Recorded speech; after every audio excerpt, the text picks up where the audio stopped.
Alrighty, guys. So, yesterday, we're listening to some Stormgate music, by the way, that the folks over at Frost Giant sent over to me. It'll get a little bit more exciting in just a little bit. Apparently, the middle section of the song is pretty tame. Anyways, yesterday, most of you have probably seen the news. They announced a whole lot of updates about Stormgate. So Stormgate, of course, the game that's currently being developed, new strategy game that seems very promising from the folks that used to work at Blizzard. They have a new studio called Frost Giant, and they're making a game called Stormgate. I think pretty much everybody knows that by now. I made a video of me reacting to the gameplay that they sent over. So they sent me a bunch of sequences that they were gonna air at the PC Gaming Show, and interestingly enough, I think they sent me more than what they actually broadcasted at that event, which is kind of cool.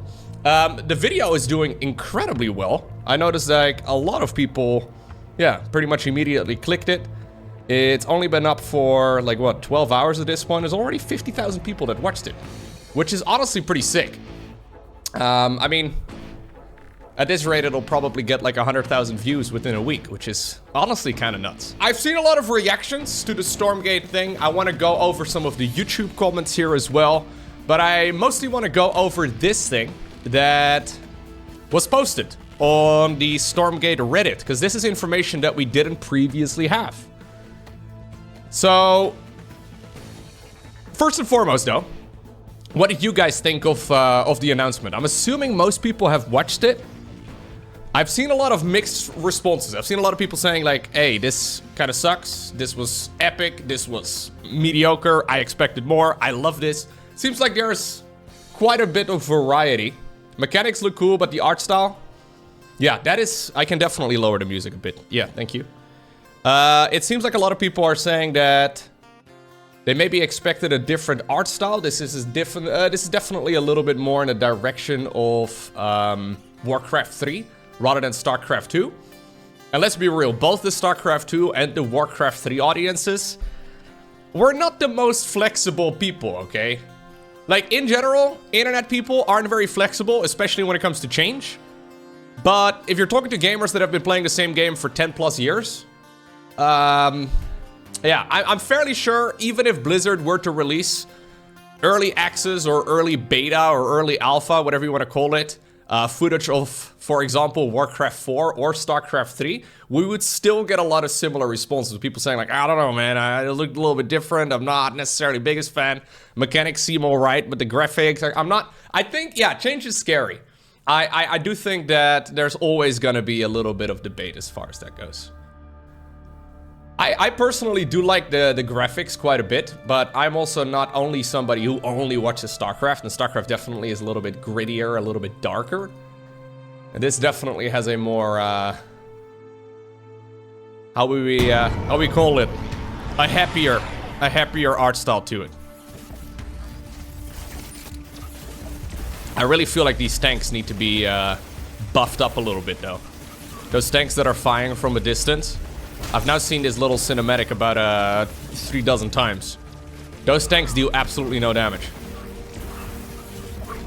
You hate the look of the artillery unit? I actually really like it. Yeah, so we actually have a name now for all of the things. So this is something that I wasn't aware of yet. First off, the resources of the game. We have these 2 resources, and in my first reaction I was like, yo, what are these resources called? It would be really nice to know. So we kind of have some information here. We have Luminite, the primary resource. The temporary visual. Okay, so I was actually wondering about that. Is that an actual visual that's going to stay like that? Because I don't think I like this mount looking thing all too much. It's fine over here, but there's another little sequence where we have a little move out happening or something. I don't know if it's this one. No, it's not this one. But there's another moment where we have like a counterattack happening and they run by. Yeah, one of these gold mines right over here. This looks kind of out of place, in my opinion. I really like, if you don't look at the gold mine, I like the right side of this screen a whole lot more.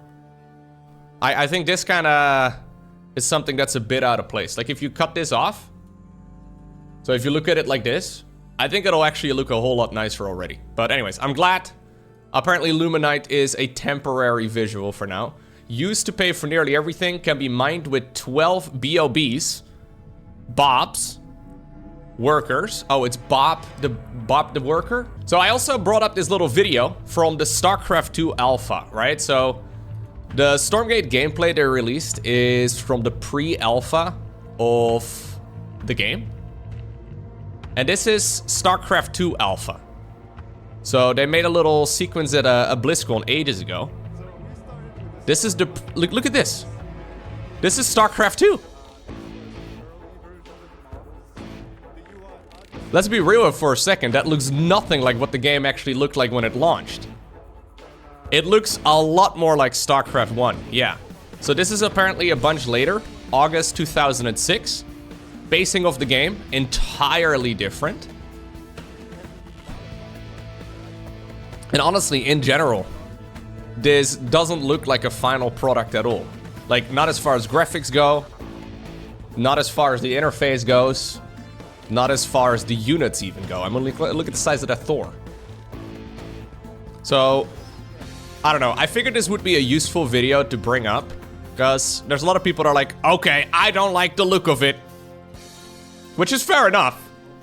But I do think you have to take the current look of the game with a grain of salt. For sure. Because look at the amount of iterations they went through over here just for StarCraft 2. Creep on buildings. Right, so they added some visuals for that.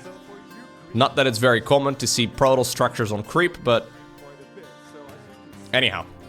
Figured that was helpful to bring up, because a lot of people seem to think that all of this stuff is final. That's like the main downside as well, right? Of like already showcasing some of the gameplay. Because a lot of people are going to give it one shot and one shot only, and that's it. So your initial impression, I mean, you're only going to get that once. Another thing that I also think is lacking in these videos, and I don't know if that's because it isn't made yet, or because they didn't want to share it yet, whatever.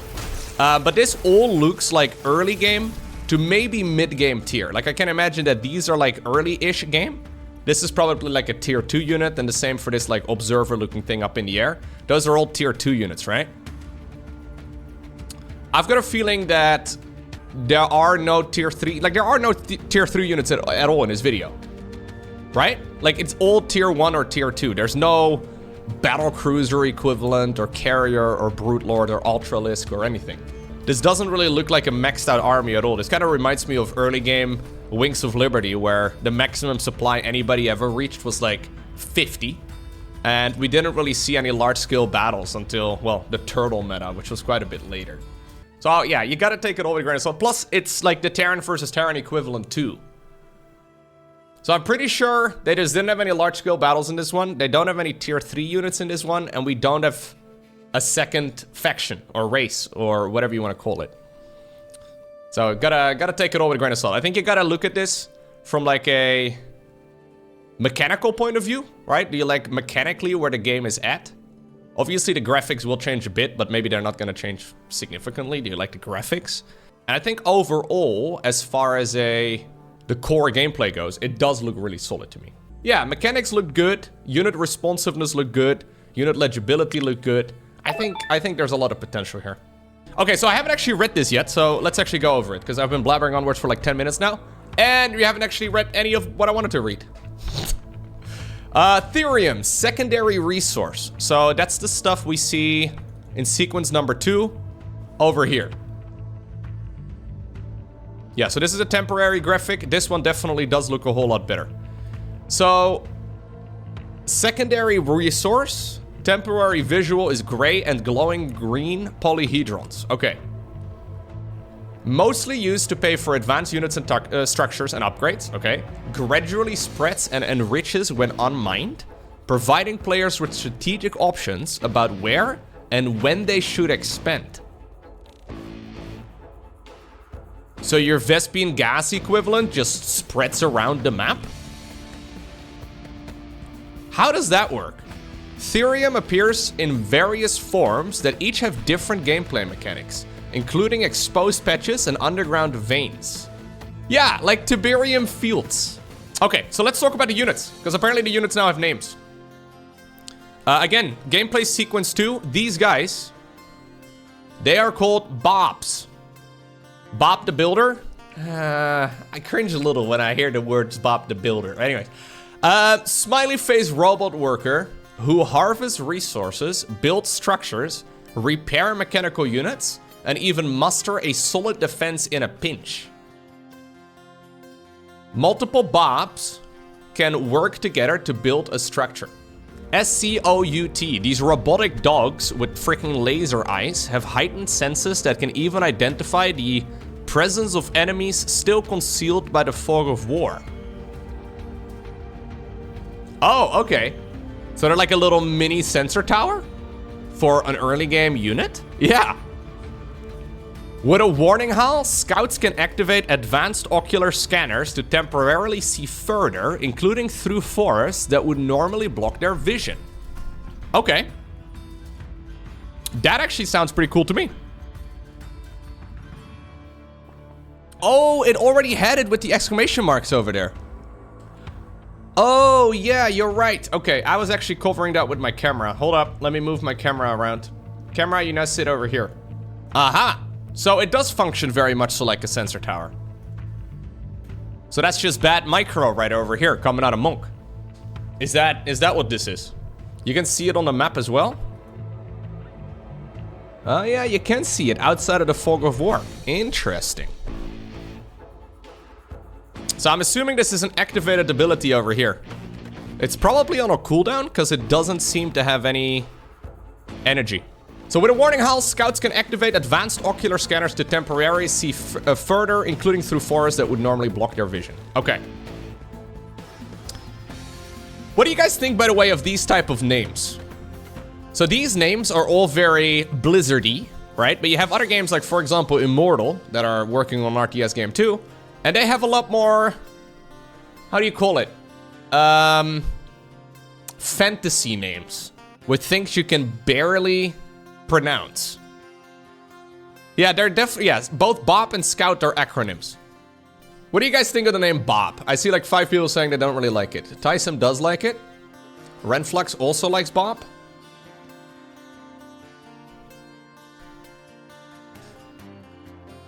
I'm not sure if I like complete fantasy names, actually. I quite like these, even though they're not necessarily the most...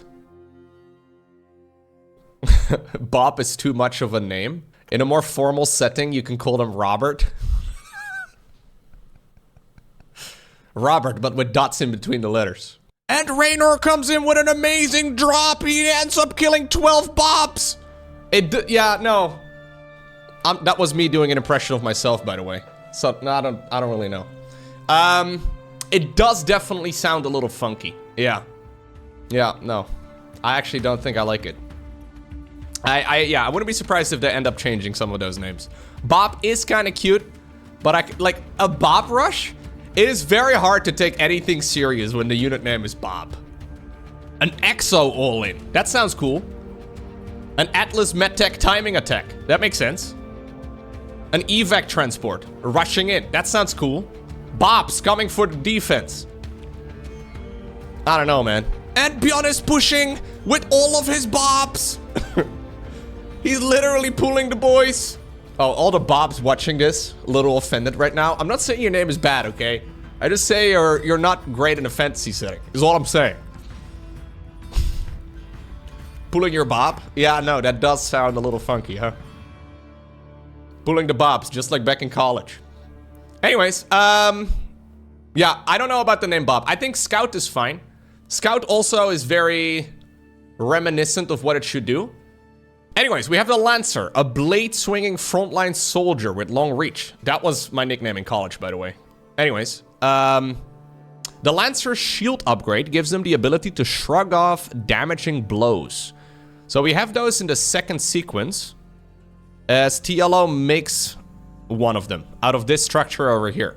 So that's the barracks, I think, is what it's called. We'll get to that in a moment. So here's the scouts coming in. So the scouts have a passive, though. The passive is not named in that document we just read. Maybe that's still very... Like, that looks kind of OP, I'm not gonna lie. Yeah, they have some sort of temporary slow. And then one of the dogs, the scouts rather, gets repaired. But here's the unit. So this is the Lancer. A blade swinging frontline soldier with a long reach. The Lancer shield upgrade gives them ability to shrug off damaging blows. I don't know if I'm mistaken. There's that moment where one of the bases is attacked. It's right over here. So this Lancer, I'm pretty sure it deals splash damage. Doesn't it? It looks like it deals splash damage in a line anyways. It's kind of hard to tell. No, I think it might just be single target. I'm not exactly sure about that one. We have a versatile soldier named the Exo, armed with a reliable rival. The normies are Exos. I see. Guy with gun is a marine. No, it's not a marine. It's an Exo. So an Exo is a versatile soldier armed with a reliable rival. Can pick up the double time upgrade to temporarily increase its movement speed. If it shoots during this period, it fires 2 shots instead, then it reverts to normal speed. So it's kind of like not Stimpack, but you still do get your movement speed. Yeah, they're not Marines, but they're also definitely not gonna have Stimpaks. So this is kind of interesting though. If it shoots during this period, it fires 2 shots instead, and then reverts back to normal speed. Okay, so you run away, and if you fire, you do deal additional damage, but your activated ability is also cancelled, and I'm assuming it's on a cooldown. We have the Met Tech. This is the thing that I actually posted about on Twitter. You guys should go follow me on Twitter, @LowkoTV. I'm just kidding, all of you already do. You don't? Okay. I did post about the Met Tech on the Twitter machine right over here. The Met Tech, they actually sent me a whole bunch of artwork for it too, which I think is really cool. Alright, so that's the Met Tech. You only follow my cat on Twitter? Okay, that's fair enough. I use light mode. I do use light mode on most things, okay? On my desktop anyways. I use dark mode on other things on my phone, okay? Light mode, severely underrated. You hate light mode? Sorry, guys. My eyes. Maybe it's because I have these lights in my face all the time, you know? I can turn off the lights. This looks like dark mode to me. I like light mode most of the time. Do you guys use your, like, your file explorer in dark mode too? Like Windows dark mode? Windows dark mode is so ugly. You do? Oh my god. I find Windows dark mode to be the ugliest version of dark mode I've ever seen. The only place where I don't use light mode is Discord. Discord has defaulted to dark mode ever since I first installed it. There is a light mode in Discord and it's the worst thing imaginable. I can actually show you guys, hold up. For those of you that don't know, if I go to appearance over here and then to light mode. Look at this. This does not look right. There's something very cursed about. No. I cannot do Discord light mode. Yeah, no, it's one of the ugliest things ever. Oh, that's much better. I actually wish there was like a complete dark mode though. I don't really like apps that have dark mode that is like dark gray. Can I just have, you know, complete dark mode? Let me see. MedTech. Hefty support units that can heal and repair allies and enhance nearby forces. Okay. So they can heal, they can repair, and they can enhance. With MedTech Adept training, can unleash a swarm of nanobots to either attack an enemy or heal an injured ally. They're like an Overwatch hero. Interesting. Every unit seems to have something. Like every unit has like a little asterisk right next to it where it's got something special going on. So I don't see anything that has like multiple activated abilities, but they all seem to have like one passive and maybe one active each. Yeah, I think it can be good, but it could also be a bit overwhelming. But then again, the pacing of the game is much slower, so it certainly does have potential, I think. Yeah, StarCraft does the same thing too. Actually, I feel like the spellcasters in StarCraft are unnecessarily complex. So there's no dedicated spellcaster as far as I can see in this list. I'm assuming this isn't going to be the full list, by the way, because this is all tier 1 and tier 2 units at most.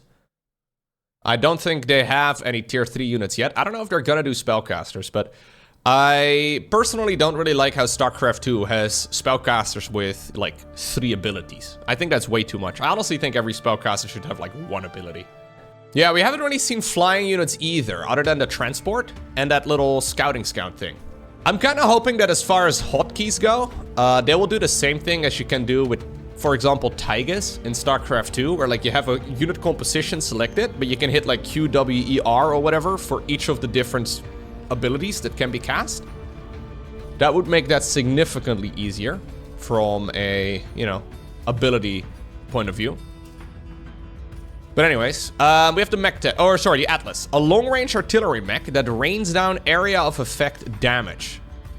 With the Purification Ordnance upgrade, its attack leave behind a damaging field of flames. Atlas attacks cause friendly fire damage.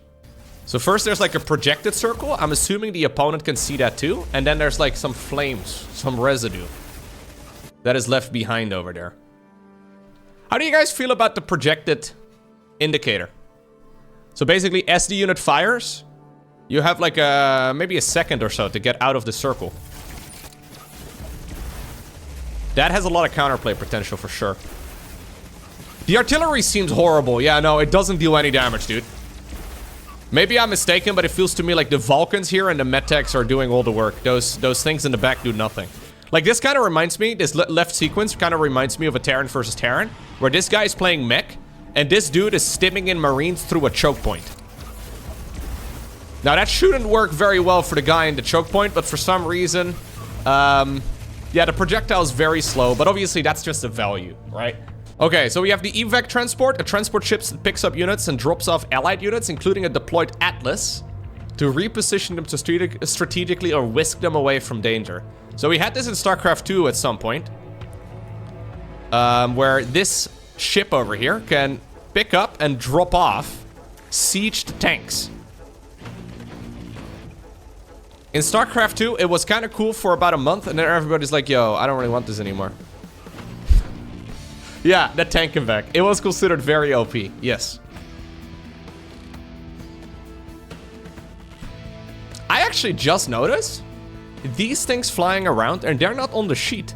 I actually thought these were just detectors, but they actually are attacking. Look, they're shooting little projectiles. Here they go. They're shooting something. You see that? So that one is not actually in the list of things over here. Anyways, the Vulcan, so that's the guy with the Gatling gun. The mech has a Gatling gun that spins up to deal increased damage. The jump jets upgrade allow the Vulcan to reposition in combat and can stun any enemies in the way. Can also be used to clear out trees. I think that's in this sequence. Yeah, so we have some drop play chasing each other around. I think they use it over here. Here we go, I think. Am I mistaken? Yeah, there they go. And they do that through the trees as well. So there's actually quite a bit of pickup range there. Now, I don't think that animation is done because that looks incredibly jittery. So the jump jet upgrade allows the Vulcan to reposition in combat and can stun any enemies in its way. Can also be used to clear out trees. Fires piercing rounds that can punch through multiple units in a straight line, dealing damage to all of them. Okay, so that's kind of what the Lancer looked like it was doing, but apparently it wasn't. But the Vulcan does do damage to the units that are behind it. Still don't know what those flying things with the eyeballs do. It's a Skyrider? That's what Winter said? I wonder about you guys' opinion on this mechanic over here. So they mentioned that the chicken was a placeholder. So this is TLO versus Monk. Monk is red, TLO is blue. TLO is going after some sort of neutral creep camp out in the middle of the map. And he's killing the chickens. It seems to me, and I don't know if this is right, but that by killing the neutral creep camp, you can loot whatever this is. The pink buff. I think this is some sort of buff that you can apply to your army or something like that, because there's clearly no hero units. Claws of attack +5. It does look like some sort of neutral buff that you can apply to your units. Okay, back to Warcraft in an interview. It said it would be a buff for workers and stuff like that. Okay. It's a good idea. I just hope people won't think it's League of Legends, bad game. I mean, League of Legends is one of the most popular games in the world, Clem. So I think it's okay. So they mentioned in the Back to Warcraft interview that it won't be combat related. Oh, okay. So you can kill a neutral camp, pick up the boost after you kill the neutral camp, and then get an eco advantage. That is kind of cool. Yeah, I noticed in the other sequence where we had a view at the actual map that there are indicators for such things on the map. At least it's a little hard to see. So, hey, I was actually only just now noticing this. There's a little heart icon right over there. A healing fountain? Could that be a healing fountain? I think the little chicken was over here. The chicken was probably at the dot. Because Monk expands from here over there, and then they fight over in this area somewhere. So it's either this dot or that one over here. That could be hot springs. Hot springs for your units to chill at for a little bit, gain some more HP again. The eye must be a watchtower of some sort, I can imagine, but maybe I'm mistaken. Alrighty. We've got featured human structures as well. The command post, the human HQ, it produces workers. We need to... I don't like the name Bob anymore. Now that you guys have pointed out, is Bob the f***ing builder? I don't like... I don't like the fact that they're called Bob. Bob the builder ruined it, man. Can we fix it? Bob the worker. Bob can even power build. We saw that in one of the sequences too. I don't see how that's ever going to make it out into the full version of the game. I might be mistaken.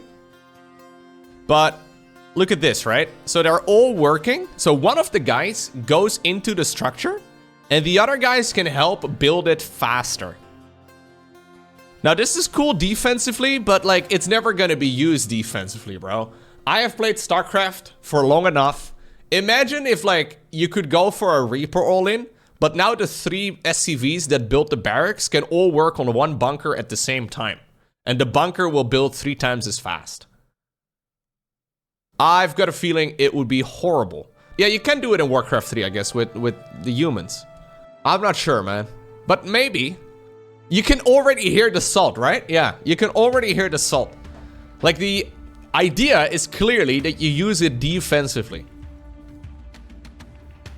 But I've got a feeling it's going to be used offensively for the first year if this makes it into the final version of the game, but...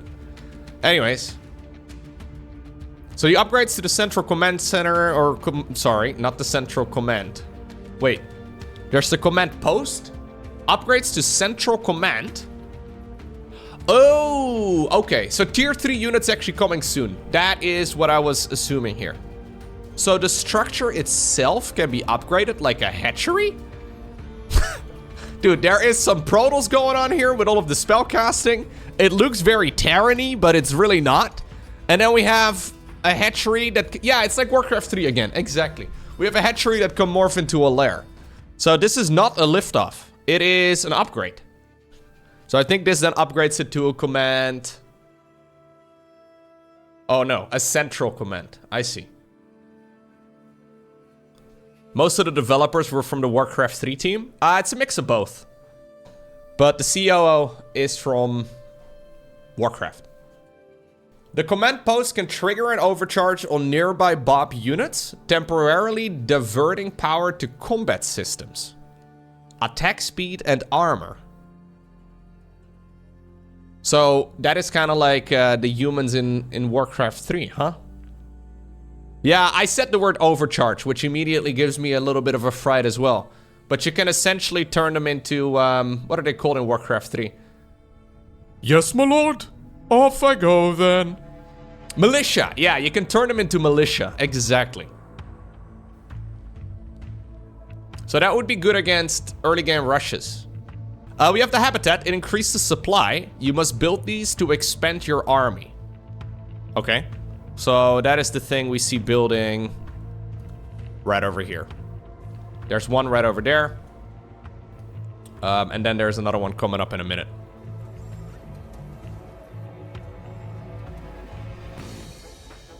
So do we actually see how much supply this thing gives?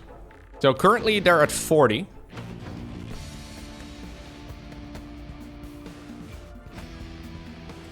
Why did the maximum amount of supply not increase? Am I done? Wait, did they get the supply when they started building the structure? Whoa! Okay, hold up. That's actually very substantial. So it just jumped from 15 to 40. What just changed?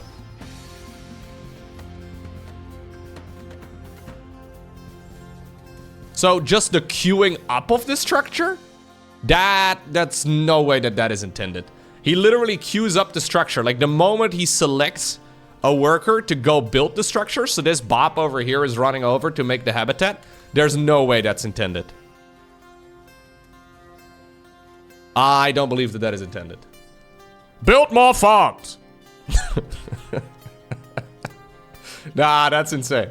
Bob the farmer? Nah, that has to be a bug. I don't think that's... Yeah, no, there's no way that's intended. Maybe they're catering more towards the casuals. So why would you ever not hit a supply block? You always want to be hitting a supply block now, which would be kind of ironic if the goal of the game is to hit a supply block before you make a new structure. What, bro? You made an overlord at 13? You're supposed to wait until you block. Looks good so far. When are we getting the other races? Yeah, when are we getting the other races? Or factions, I think is what they're calling. When are we gonna get tier 3 units? And when are we gonna see like maxed out armies fighting each other? Okay, so we have the barracks. It produces tier 1 units such as the Scout, the Lancer, Exo, and the Medtech. So I'm assuming for the Exo and the Medtech, you need some sort of additional structure, because the Medtech really does look like a 1.5 kind of unit. But I don't know. We have the Mech Bay, produces facility for the Vulcan, the Atlas, and more. Keyword being more. We have the Therium Refinery, secondary resource drop-off and research for various passive upgrades. Oh, the refinery itself also has upgrades. So that one is shown, I think, in this one. Yeah, that's this thing right over here. So this thing also actually has research.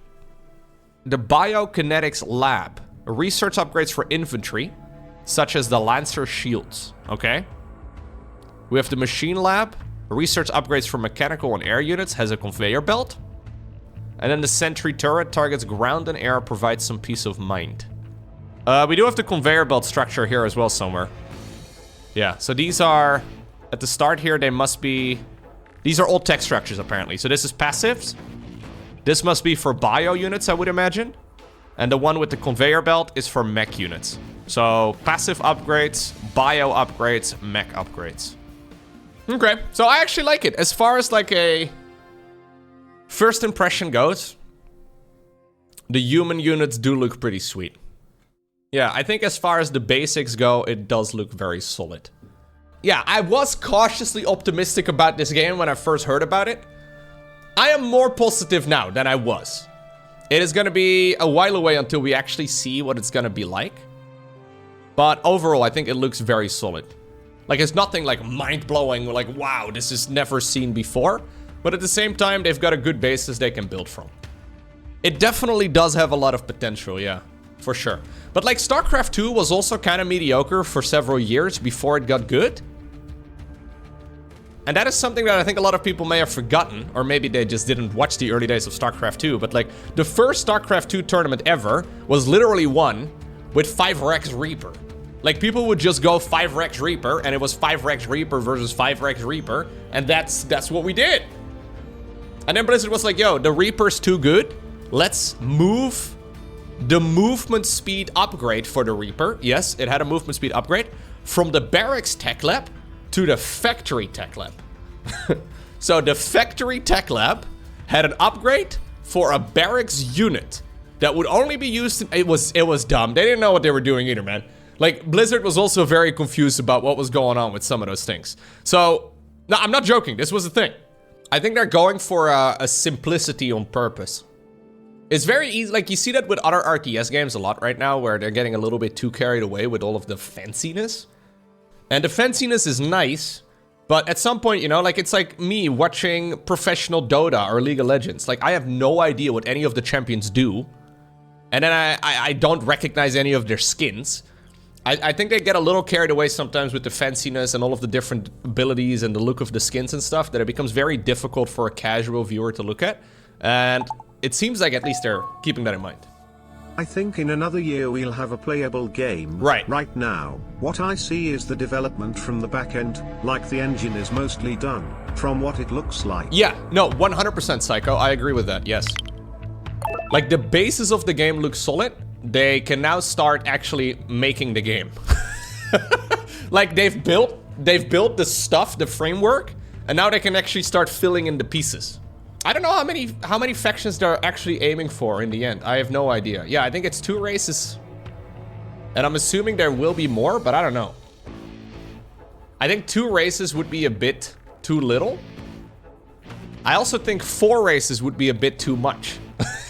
So naturally, you would arrive at the number 3. I've done the math for you. 4 races in Warcraft 3. Yeah, Warcraft 3 has 4 races, but like for most of its competitive existence, it really had like 3. Because some, you know, in some eras of the game, some of the stuff just wasn't used. Somebody made actually a comment on one of my YouTube videos.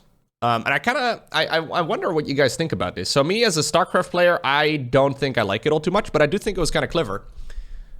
He was saying that since you usually, like the average player, okay, if you're lefty, tough luck, okay? But he's saying most people use their keyboard with their left hand, which is what is on the right side here of this screen. And most people that control their mouse, which would be controlling the minimap, use their mouse in their right hand.